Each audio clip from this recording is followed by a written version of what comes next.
Imagine waking up one morning, reaching for your phone, and realizing the entire internet you've used your whole life just changed.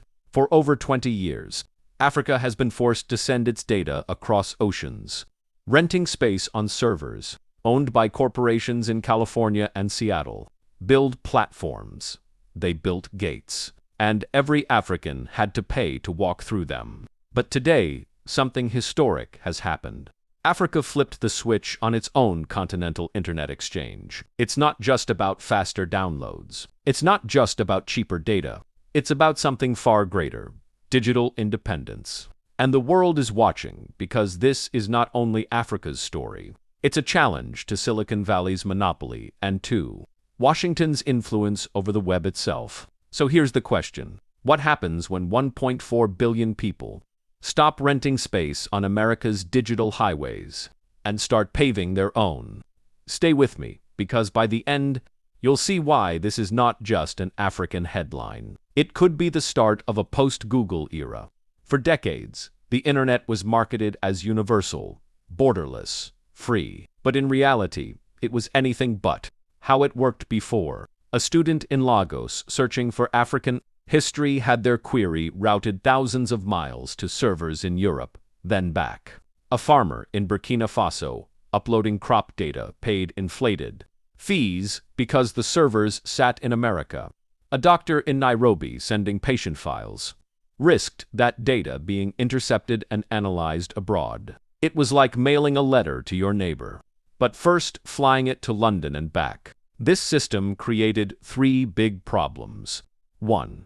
Cost. Africa had some of the world's highest internet prices. 2.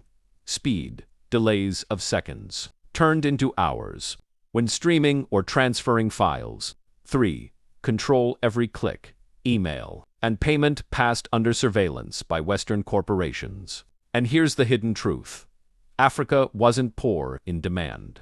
It was being taxed for dependency. That reality ended when the African Union unveiled the Continental Internet Exchange 6. What is it? A network of 100,000 kilometers of fiber optic cables connecting villages and capitals. 47 major data centers built across the continent. New protocols designed for African languages and local knowledge. For the first time, Africa said, "We will not just be users of someone else's system. We will be architects of our own." Within 3 days of launch, 200 million Africans switched. No company in history, not Facebook, not TikTok, not WhatsApp, had seen adoption so fast.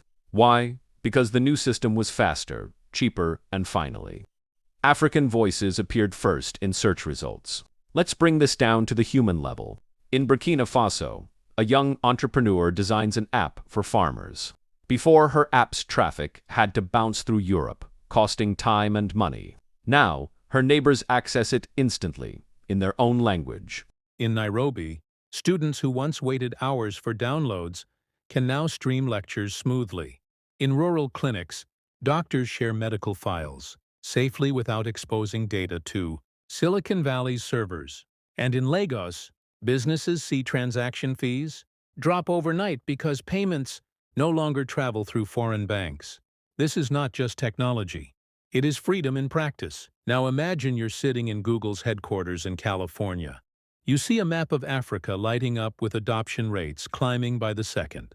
For years, Google's business model relied on African clicks, data, and ads. Microsoft and Amazon made billions hosting Africa's cloud.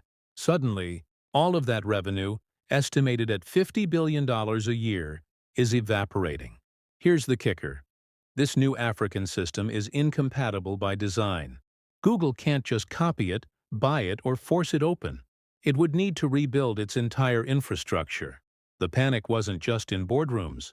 In Washington, policymakers asked, if Africa controls its own data, how will we maintain influence? Because for decades, the internet wasn't just technology. It was soft power. Africa's move sparked a wave.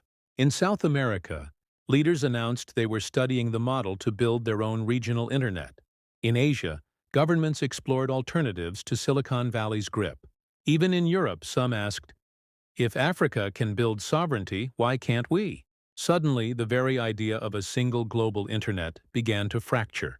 In its place, regional digital ecosystems, each sovereign, each self-reliant. This is more than technical. It's geopolitical. Power in the 21st century is not just measured in oil or armies. It's measured in data control. And for the first time, Africa holds the shield. But let's be real. Sovereignty brings responsibility. Africa must now protect this system from corruption, ensuring funds stay invested locally, censorship, preventing governments from abusing digital control, sabotage, resisting outside pressure to break or infiltrate the network. If managed well, this could be Africa's digital revolution. If mismanaged, it risks becoming another tool for power. So the question is, will Africa's leaders use this sovereignty to empower people, or to control them? At its heart, this story isn't just about faster Wi-Fi or cheaper mobile data. It's about whether the world can accept a new reality, that Africa is no longer a consumer of systems built elsewhere, but a creator of its own destiny. And here's the final question for you.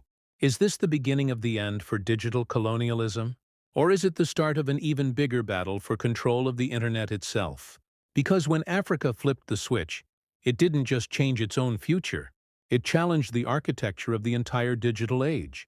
If you believe Africa's story deserves to be told, share this video, because the internet is no longer just America's tool. It is now Africa's platform, and the world must adjust.